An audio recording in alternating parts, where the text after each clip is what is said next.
여기 한 동양인 남성이 식당에서 소란을 피우고 있습니다. 이거 전부 중국 음식을 따라한 거잖아요? 소란을 피우는 남성에게 식당의 주인이 찾아와 무어라 설명을 하고 있는데요. 이게 대체 어떻게 된 사연일까요? 안녕하세요. 감동 주파수의 김희정입니다. 구독자님들, 오늘 하루도 행복한 하루의 시작이 되시길 바라겠습니다. 오늘의 사연은 오스트리아에서 온 사연인데요. 제가 대신해서 읽어드리도록 하겠습니다. 저는 오스트리아 빈에서 자란 클라라라고 합니다. 아버지는 음악 선생님이셨고 우리 집은 언제나 피아노 소리로 가득 찼죠. 저에게 아버지의 연주는 집안의 공기처럼 당연한 것이었지만 언젠가부터 아버지의 연주 중 단 하나의 곡이 저의 마음을 끌어당기기 시작했어요. 그 곡은 듣기만 해도 마음이 묘하게 아리면서도 따뜻해졌죠. 곡이 끝나면 더 듣고 싶어 하는 마음에 제가 아버지의 옆에 붙어 앉게 만드는 유일한 곡이기도 했고요. 어느 날 저녁, 아버지는 평소처럼 피아노 앞에 앉아 그 곡을 연주하기 시작하셨어요. 저는 그날도 자연스럽게 피아노 옆에 다가가서 숨죽인 채 그 선율에 빠져들었죠. 가사도 모르고 무슨 이야기를 담은 곡인지도 몰랐지만 그 음악에서 느껴지는 애틋함과 아련함에 가슴이 뭉클해졌어요. 어린 마음에도 그 음악이 얼마나 슬픈 감정을 담고 있는지 알 수 있었죠. 연주가 끝나고 저는 아버지에게 조심스럽게 물었어요. 아빠, 이 노래는 무슨 뜻이에요? 왜 이렇게 슬퍼요? 아버지는 피아노 앞에서 미소를 지으며 그 노래가 한국의 가수 김광석이 부른 이등병의 편지라고 알려주셨어요. 그리고 그 노래가 가족과 친구들을 떠나게 된 한 사람의 이야기를 담은 곡이라며 설명해 주셨죠. 저는 한국이라는 나라조차 익숙하지 않았던 터라 아버지의 설명이 한편으론 새롭게 느껴졌어요. 하지만 가사도 이해 못하는데 왜 이렇게 가슴이 먹먹할까요? 하고 저는 말했어요. 아버지는 제 머리를 쓰다듬으며 대답하셨죠. 그게 바로 음악이란다, 클라라. 음악은 언어를 몰라도 감정을 전할 수 있는 특별한 힘이 있지. 김광석의 노래는 많은 사람들에게 그런 감동을 전해준단다. 아버지의 말을 들으며 저는 고개를 끄덕였어요. 그날 이후로 저는 아버지가 이 곡을 연주할 때마다 자리를 떠나지 않고 끝까지 듣곤 했어요. 한번 듣고 나면 또 듣고 싶어져서 피아노 옆에 꼭 붙어 있었죠. 저도 모르게 그 곡의 멜로디가 귀에 익으면서 제 마음속 깊은 곳에 자리 잡기 시작했어요. 마치 제 감정을 대변해 주는 것 같은 곡이었달까요? 시간이 지나면서 저는 김광석의 음악을 통해 음악이 단순한 멜로디가 아니라 사람의 마음을 진정으로 울리는 힘을 가졌다는 걸 깨달았어요. 그 감동은 제 마음속에 작지만 단단한 씨앗을 심어주었죠. 저도 김광석처럼 음악을 통해 누군가의 마음을 울리는 그런 사람이 되고 싶다는 꿈을 갖게 됐죠. 그 꿈은 점점 더 커져갔고 저는 아버지에게 피아노를 배우며 음악을 익혀갔어요. 피아노 앞에 앉아 손끝으로 감정을 표현할 때마다 김광석의 음악을 떠올리곤 했죠. 언어도 다르고 국적도 다르지만 그가 노래 속에 담아낸 감정은 마치 제 이야기인 것처럼 느껴졌거든요. 그래서 언젠가 제가 한국어를 배울 기회가 생기면 꼭 그 곡의 가사를 이해하고 싶다고 마음먹었어요. 그리고 누군가에게 감동을 주는 음악을 만드는 꿈을 가슴속에 품고 살게 되었죠. 아버지에게 제 마음을 솔직하게 털어놓았던 기억이 나요. 아빠, 저도 언젠가 음악으로 사람들의 마음을 울릴 수 있을까요? 아버지는 저를 보며 따뜻하게 웃으셨고 제 손을 잡아주시며 말했어요.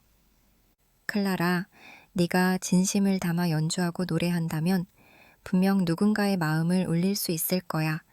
너에게도 김광석처럼 감동을 줄 힘이 있을 거란다. 그 말이 너무나도 따뜻하고 위로가 되었어요. 저는 그날 아버지와 약속했죠. 저도 언젠가 사람들에게 감동을 줄 수 있는 음악을 만들겠다고요. 그 꿈을 품고 저는 점점 더 진지하게 음악 공부에 몰입하게 되었어요. 세월이 흘러 빈 국립음대에 입학하게 된 것도 그 꿈 덕분이었죠. 아버지와 김광석의 음악 덕분에 저는 음악이 단순히 듣는 것을 넘어 마음을 전하는 언어임을 알게 되었고 그 마음으로 더 깊이 있는 음악을 배우고 싶어졌죠. 제가 다니는 빈 국립음대에서는 매년 축제가 열리는데 전 세계에서 온 다양한 친구들이 한데 모여 자신들의 음악과 문화를 자유롭게 나누는 시간이죠. 그날도 캠퍼스는 축제 분위기로 가득 차 있었어요. 저도 친구들과 함께 신나게 이 분위기를 즐기고 있었죠. 축제 메인 행사로 체육관에서는 세계 각국의 음악이 릴레이로 이어졌고 자연스럽게 한국의 케이팝이 흘러나오기 시작했어요. 그 순간이 정말 잊히지 않아요. 블랙핑크의 How You Like That이 시작되자마자 모두가 환호성을 지르며 무대로 몰려 나왔거든요. 저와 친구들 역시 한국어 가사를 따라 부르며 춤을 추기 시작했죠. K-팝이 이렇게 인기가 많다니 정말 놀라웠어요. 여기저기서 How You Like That을 외치는 목소리가 터져 나오고 심지어 가사도 한국어 그대로 따라 부르는 학생들도 많았어요. 저는 그 열기 속에서 제 한국인 친구 소연을 찾았고 소연과 눈이 마주친 순간 둘이 동시에 웃음을 터뜨렸어요. 이게 바로 K-팝의 힘인가 봐. 소연이 웃으며 말하자 저도 덩달아 고개를 끄덕였죠. 그때 체육관 한쪽에서 웬일인지 심상치 않은 표정을 한 둥웨이의 모습을 보게 되었어요. 둥웨이는 중국에서 온 남학생인데 평소에도 K-팝이나 한국 문화가 주목받는 걸 불편해하던 친구였죠. 하지만 그날은 유난히 표정이 일그러져 있었어요. 왜 그러지? 생각하며 바라보는 찰나 둥웨이가 단호한 발걸음으로 DJ에게 다가가 말을 걸기 시작했어요. 저는 무슨 일이 일어나는지 궁금해 자연스럽게 그쪽으로 시선을 돌렸어요. 둥웨이는 다소 격앙된 목소리로 DJ에게 따지듯 말하고 있었어요. 이런 노래는 전부 중국 음악을 베낀 거예요. 한국이 뭘 대단하다고 이걸로 축제 분위기를 잡는 거죠. 중국 노래를 틀어야 하는 거 아닌가요? 둥웨이의 말에 저는 당황했어요. K-팝이 중국 음악을 따라 했다니 그게 무슨 말이지? 옆에 있던 다른 친구들도 고개를 갸웃거리며 둥웨이의 말을 듣고 있었어요. 그 말에 DJ는 놀란 표정을 지으며 잠시 둥웨이를 쳐다봤고 곧 차분한 목소리로 대답했어요. 모두가 좋아해서 이 음악을 틀고 있는 거야. 여기에 모인 친구들 대부분이 이 음악을 즐기고 있으니까. DJ는 말끝을 맺으며 미소를 지었지만 둥웨이는 그 말이 마음에 들지 않았는지 여전히 화가 난 얼굴이었어요. 저 역시 둥웨이의 지나친 반응에 적잖이 놀랐습니다. 다른 학생들도 눈살을 찌푸리며 둥웨이를 바라보고 있었죠. 둥웨이는 계속해서 불만스러운 표정으로 한참을 서 있었지만 아무도 그의 말에 동조하지 않았어요. 오히려 옆에 있던 친구들이 킥킥거리며 웃기 시작하더니 이내 체육관 곳곳에서 웃음소리가 터져 나왔어요. 둥웨이의 지나친 주장에 모두가 황당해하며 웃음을 참지 못하고 있었던 거죠. 그때 제 친구 마리에가 제 귀에 대고 작은 목소리로 말했어요. 클라라, 저 친구는 둥웨이야. 그동안 한국 문화를 보면 꼭 못마땅한 티를 내곤 했어. 그래서 다른 중국인 친구들도 저 친구하고는 별로 친하게 지내지 않으려 하더라고. 마리에의 말에 저는 고개를 끄덕였어요. 저도 둔웨이가 한국 음악에 대해 반감을 가질 수는 있다고 생각했지만 그가 이렇게까지 강하게 반발할 줄은 몰랐어요. 하지만 학생들 대부분이 둥웨이의 반응을 신경 쓰지 않고 즐겁게 춤을 추며 노래를 따라 부르고 있었죠. 둥웨이는 아무도 자신의 말에 관심을 갖지 않자 결국 돌아서서 체육관을 떠났어요. 그리고 체육관은 다시 활기찬 분위기를 되찾았습니다. 모두가 신이 나서 춤추고 노래하며 케이팝과 함께 축제의 분위기를 만끽하고 있었어요. 며칠 후 친구들과 함께 모여 축제 이야기를 나누고 있을 때였어요. 그때 마리에가 둥웨이에 또 다른 일화를 들려줬죠. 둥웨이가 최근에 한 한국 식당에 갔다가 소란을 피운 적이 있다는 거예요. 저는 둥웨이가 무슨 일을 벌였는지 궁금해서 마리에의 이야기에 귀를 기울였죠. 마리에의 이야기는 이랬어요. 그날 마리에는 한 한국 식당에 갔었대요. 이 식당은 한식을 제대로 즐길 수 있는 곳으로 소문이 나 있어서 오스트리아 사람뿐 아니라 다양한 나라에서 온 사람들이 자주 찾는 곳이었죠. 저 역시도 몇 번 가본 적이 있는 곳이라 그 식당 얘기가 나오자 고개를 끄덕이며 이야기를 들었죠. 마리에가 자리에 앉아 음식을 기다리고 있었는데 둥웨이가 친구들과 함께 식당에 방문했다고 하더라고요. 그는 삼겹살과 김치찌개, 불고기 등 여러 가지 한국 음식을 주문했다고 해요. 음식을 기다리며 한참 식당을 둘러보던 둥웨이는 음식이 나오자마자 갑자기 얼굴을 찡그리더니 점점 화가 난 얼굴로 식당 사장님을 불렀다고 해요. 그리고는 사장님께 불만을 터뜨리기 시작했대요. 큰 목소리의 영어로 이거 전부 중국에서 가져온 요리 아니에요?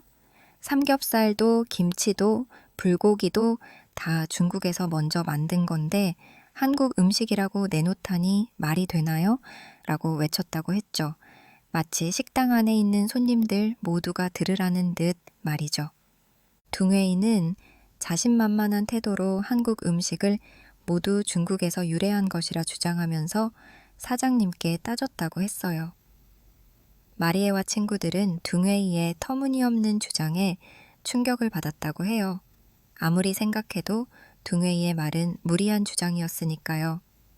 그 말을 들은 한국 식당 사장님은 당황한 표정으로 둥웨이를 잠시 바라보다가 깊은 한숨을 내쉬고 차분하게 대답하셨다고 해요. 중국 음식이 훌륭한 것은 사실이지만 이곳에서 내놓는 음식은 모두 한국 전통의 레시피로 만든 거예요. 특히 김치나 불고기는 한국의 고유 음식으로 한국의 문화와 역사가 담겨 있죠. 하지만 둥웨이는 굽히지 않고 말을 이어갔어요. 그건 한국에서 자기들 마음대로 주장하는 것일 뿐이잖아요. 다 중국에서 시작된 음식들이에요.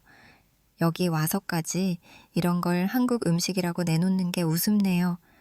둥웨이와 함께 온 중국 친구들은 그를 말릴 생각은 하지 않고 몇몇은 신경 쓰지 않고 자기네끼리 무어라 이야기를 하고 있었고 또 다른 몇몇은 그 모습을 휴대폰으로 촬영하고 있었죠. 둥웨이의 막무가내 태도에 사장님은 잠시 난감해하셨지만 이내 평정심을 찾고 그의 말을 정중하게 반박하셨어요. 여기 손님들은 전 세계에서 한국 문화를 체험하고 싶어 찾아오신 분들이에요. 그리고 삼겹살을 직접 구워 먹는 방식이나 김치는 한국만의 특별한 방식으로 발전해왔죠. 중국에서도 김치를 즐길 수 있지만 한국의 김치와는 분명히 다르다는 걸 아실 거예요. 둥웨이는 그 말을 듣고도 표정이 쉽게 풀리지 않았어요. 오히려 불쾌해하는 기색이 더 짙어졌다고 했죠. 그러나 사장님은 당당하게 계속해서 말씀하셨어요. 손님이 정말 중국 음식이 자랑스러우시다면 중국의 훌륭한 음식 문화를 널리 알리면 되는 겁니다. 하지만 다른 문화와 음식도 존중하는 것이 중요하지 않을까요? 둥웨이는 끝내 그 말을 받아들이지 못하고 자리에서 벌떡 일어나 식당을 떠났다고 했어요. 둥웨이의 친구 중 몇몇은 둥웨이를 쫓아나갔지만 몇몇은 남아서 둥웨이가 이해가 안 된다는 듯 고개를 절레절레 저으며 한국 음식을 맛있게 먹었다고 하더라고요. 그리고 식당 안에 있던 다른 손님들은 사장님의 태도에 흐뭇해하며 박수를 보냈다고 해요. 그리고 둥웨이가 떠난 이후 식당은 다시 평화로운 분위기를 되찾았대요. 마리에는 둥웨이의 터무니없는 주장을 들으며 황당함을 느꼈다고 했고, 둥웨이가 왜 이렇게 한국 문화를 반발하고 부정하려는지에 이해할 수 없다고 말했죠. 그러더니 마리에는 어쩌면 둥웨이도 한국 문화를 부러워하는 게 아닐까? 라고 저에게 물었죠. 그 말을 듣고 보니 그가 조금은 이해가 되기도 했습니다. 하지만 한국 문화를 폄하하는 둥웨이와 달리 한국의 문화를 존중하고 진심으로 즐기는 중국인들도 많은데 말이죠. 저희 학교에서 졸업을 위해 가장 중요한 수업 중 하나가 바로 작곡 수업이에요. 작곡 수업에서는 그동안 배운 이론과 감각을 바탕으로 자신만의 스타일을 담아낸 작품을 만들어야 하죠. 특히 저희 수업을 맡으신 슈타인 교수님은 창의성과 진정성으로 유명하신 분이라 이 수업에선 어떤 모방이나 타협도 용납되지 않아요. 학생 모두가 긴장하며 자신만의 색깔을 드러내기 위해 최선을 다해 준비해야만 했죠. 첫 수업에서 교수님은 각자의 곡이 얼마나 독창적인지 그리고 진정성을 담았는지를 중점적으로 평가하겠다고 하셨어요. 교수님의 설명을 듣는 동안 저는 김광석의 음악이 처음 저에게 감동을 주었던 그 순간이 떠올랐어요. 나도 내가 느낀 진정성을 담아낼 수 있을까 하는 기대와 함께 스스로도 한층 더 각오를 다지게 되었죠. 수업이 한창 이어지던 중 갑자기 뒤쪽에서 둥웨이가 손을 들더니 교수님을 향해 도전적인 목소리로 질문을 던졌어요. 교수님, 하지만 한국 학생들이 이 수업을 들을 자격이 있나요? K-팝은 전부 중국 음악에서 뻔히 본 것 같은 멜로디와 스타일뿐인데 독창성을 논할 수 있나요? 둥웨이의 말에 강의실 공기가 순식간에 싸늘해졌어요. 저는 둥웨이의 발언에 깜짝 놀라 그를 쳐다보았고 제 옆에 앉아있던 소연도 표정이 굳어졌어요. 둥웨이는 자랑스러운 듯한 표정으로 한국 음악은 독창적이지 않다고 단언하며 한국 학생들은 창작 수업에 어울리지 않는다는 말을 이어가고 있었어요. 슈타인 교수님 역시 놀라신 듯 했지만 곧 차분한 표정으로 둥웨이를 바라보며 말씀하셨어요. 둥웨이, 내 의견을 존중하마. 중국 음악의 전통은 대단한 것이지. 하지만 K-팝은 단순한 모방이 아닐세. K-팝은 여러 문화와 장르를 융합해 한국만의 스타일을 만들어냈고 그 덕에 전 세계 사람들이 사랑하는 장르가 되었네. 그 자체로 독창적인 창작물이라는 걸 알아줬으면 하네. 하지만 둥웨이는 불만스러운 표정을 지으며 다시 말을 이어갔어요. 그렇지만 교수님, K-팝의 멜로디는 어디서 많이 들어본 것 같지 않나요? 전부 힙합이나 팝 같은 장르를 가져와서 한국적으로 꾸민 것에 불과한데 어떻게 독창적이라고 할 수 있죠? 교수님은 잠시 눈을 감으시더니 미소를 띠며 고개를 저으셨어요. 둥웨이, 모든 음악은 서로 영향을 주고받는 법이야. 하지만 중요한 건 각 나라가 그 안에서 자신만의 색깔을 어떻게 녹여내는지지. K-팝은 단순히 가져온 음악이 아니라 힙합, 록, 일렉트로닉 등 여러 요소를 한국만의 방식으로 융합해 새로운 장르를 창출해낸 것이지. 창작은 그렇게 시작되는 법이란다. 둥웨이는 교수님의 설명에 여전히 납득하지 못한 듯 보였어요. 그때 용기를 낸 소연이 손을 들고 교수님과 둥웨이를 바라보며 말했어요. 교수님, 저도 한 가지 덧붙이고 싶습니다. 케이팝은 단순한 음악 그 이상이에요. 노래와 멜로디뿐 아니라 무대 퍼포먼스와 팬들과의 소통까지 포함된 종합 예술입니다. 한국의 아티스트들은 팬들과의 소통을 소중히 여기고 그들과 연결되는 걸 중요한 가치로 삼아요. 그래서 케이팝은 다른 음악과는 다른 감동을 줄 수 있는 거예요. 소연의 말에 저는 마음속으로 박수를 쳤어요. 한국 문화를 폄하하는 둥웨이 앞에서 소연이 침착하게 케이팝의 진정성을 설명하는 모습이 정말 멋졌죠.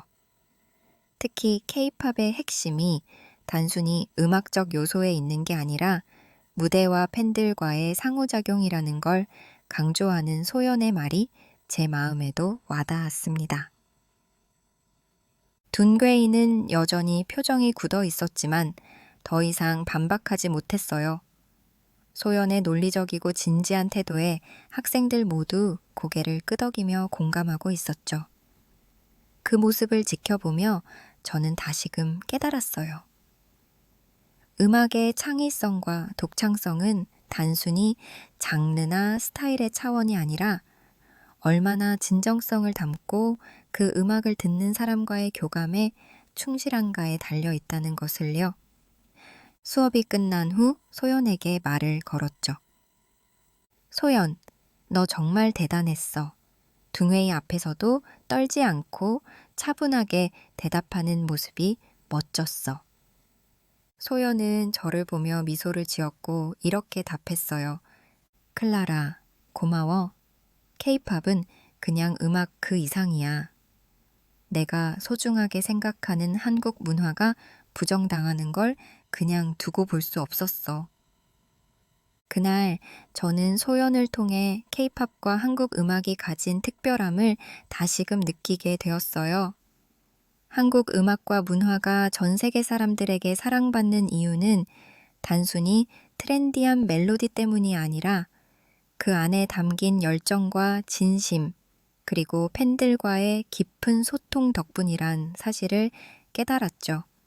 저희가 강의실을 나설 때쯤 둥웨이가 강의실 뒤쪽에서 혼자 고개를 숙이고 있는 모습이 보였어요.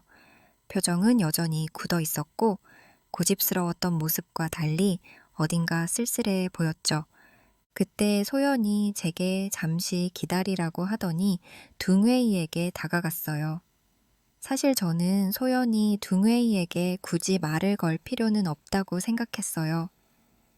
하지만 소연은 의외의 행동을 보였죠. 평소에도 남을 배려하는 마음이 깊은 소연이었지만 이런 상황에서도 그가 둥웨이에게 다가갈 줄은 몰랐어요. 소연은 조용히 둥웨이 옆에 서서 그에게 부드러운 목소리로 말을 건넸어요. 둥웨이, 우리 수업에서 이런 갈등이 생긴 건 안타까운 일이야. 하지만 우리 서로를 조금 더 이해해 보면 좋지 않을까? 둥웨이는 고개를 들어 소연을 쳐다봤어요. 뭔가 할 말이 있는 듯 보였지만 쉽사리 입을 열지 못했죠. 소연은 그런 둥웨이를 향해 잠시 미소를 짓더니 다시 말했습니다. 나는 한국에서 왔고 네가 중국 문화에 자부심을 느끼는 것처럼 나도 한국 음악과 문화에 자부심을 가지고 있어. 우리가 각자의 문화를 존중하며 서로 이해할 수 있다면 더 나은 방향으로 나아갈 수 있지 않을까? 둔괴이는 소연의 말에 반박하지 않고 조용히 그녀의 말을 듣기만 했어요. 그 순간 둥웨이의 얼굴이 잠시 부드러워지는 것을 보았어요. 저는 그 모습을 보며 소연이 얼마나 성숙하고 따뜻한 사람인지 새삼 깨닫게 되었죠. 만약 저라면 둥웨이에게 이렇게 다가가 그의 마음을 위로하기보다는 그를 멀리하고 싶었을지도 모르겠어요. 하지만 소연은 자신의 감정을 억누르고 오히려 둥웨이에게 진심 어린 조언을 건네고 있었어요. 소연은 둥웨이의 어깨를 가볍게 두드리며 계속해서 말했어요. 너와 내가 다른 문화를 가지고 있다는 건 우리 각자가 고유한 색깔을 가진 거야. 난 중국 문화가 훌륭하다는 걸 존중해. 그러니 우리 각자의 문화를 다르게 볼 수 있지만 그 차이를 이해하고 존중하려고 노력해보자. 그렇게 서로를 존중하는 과정이 필요하다고 생각해. 둥웨이는 소연의 말을 듣고 나서 천천히 고개를 끄덕이며 짧게 대답했어요. 알겠어. 노력해볼게. 너도 고맙다. 이렇게 말해줘서. 둥웨이는 소연의 따뜻한 위로를 받으며 강의실을 조용히 떠났어요. 그리고 저는 그 모습을 지켜보며 깊은 감동을 느꼈죠. 소연은 둥웨이와의 갈등 상황에서도 그를 이해하려는 마음을 잃지 않았고 상대방을 품어주는 진정한 배려심을 보여주었어요. 소연이 돌아오자 저는 그녀에게 진심 어린 말을 건넸어요. 소연, 너 정말 멋있었어. 둥웨이한테 그렇게 따뜻하게 다가가는 모습이 놀라웠어. 내가 널 알게 된 게 정말 행운이야. 소연은 미소 지으며 제 말을 받아주었고 우리는 함께 강의실을 나섰습니다. 캠퍼스를 걷는 동안 저는 소연의 배려와 따뜻함에 대해 많은 생각을 하게 되었어요. 그리고 그 순간 제가 한국 음악을 좋아하고 한국 문화를 알아가는 과정에서 왜 이렇게 큰 감동을 받았는지 깨닫게 되었죠. 한국 음악은 단순히 멜로디와 비트만으로 사람들을 사로잡는 게 아니었어요. 그 음악 속에는 진심이 담겨 있고 팬들과의 교감을 중시하는 깊은 마음이 있었던 거죠. 소연처럼 상대방을 이해하고 다름을 포용하는 태도가 그 음악에도 그대로 담겨 있었던 거예요. 그날 집으로 돌아오면서 저는 결심했어요. 저 역시 이런 마음을 담은 음악을 만들고 싶다고요. 단순히 유행을 따르는 음악이 아니라 사람들의 마음에 진심으로 다가가고 세계 곳곳에서 공감받을 수 있는 음악을 만들고 싶었어요. 김광석의 음악이 제 마음을 울렸던 그때처럼 언어와 문화를 초월해 사람들을 감동시킬 수 있는 곡을 만들어 보고 싶다는 꿈이 제 마음속에 더욱 단단하게 자리 잡았습니다. 저는 이 꿈을 꼭 이뤄내고 싶어요. 한국 음악이 저에게 준 감동과 소연이 보여준 따뜻함을 담아 언젠가는 저도 세계의 많은 사람들과 마음을 나누는 그런 작곡가가 되고 싶다고 다짐하게 되었습니다. 앞으로 저도 많은 사람들에게 깊은 울림을 주는 곡을 작곡하고 싶습니다. 라고 사연 보내주셨습니다. 한국의 위상이 올라갈수록 그런 한국을 시기하는 사람들이 나타나는 것 같아요. 그럼에도 불구하고 한국의 위상과 세계적인 인기는 점점 더 높아지고 있는 것 같습니다. 저 역시도 김광석 씨의 노래를 너무 좋아하는데 그의 음악은 정말 시간이 흘러도 모두에게 사랑을 받는 것 같아요. 클라라 씨도 그런 노래를 작곡해 많은 사람들에게 영감을 주는 작곡가가 되시길 바라겠습니다. 오늘의 이야기 여러분들은 어떻게 들으셨나요? 여러분의 다양한 의견을 댓글로 남겨주세요. 끝까지 시청해주신 구독자님들 너무 감사하고 사랑합니다. 오늘도 행복한 하루 보내시고 다음 영상에서 다시 뵙겠습니다.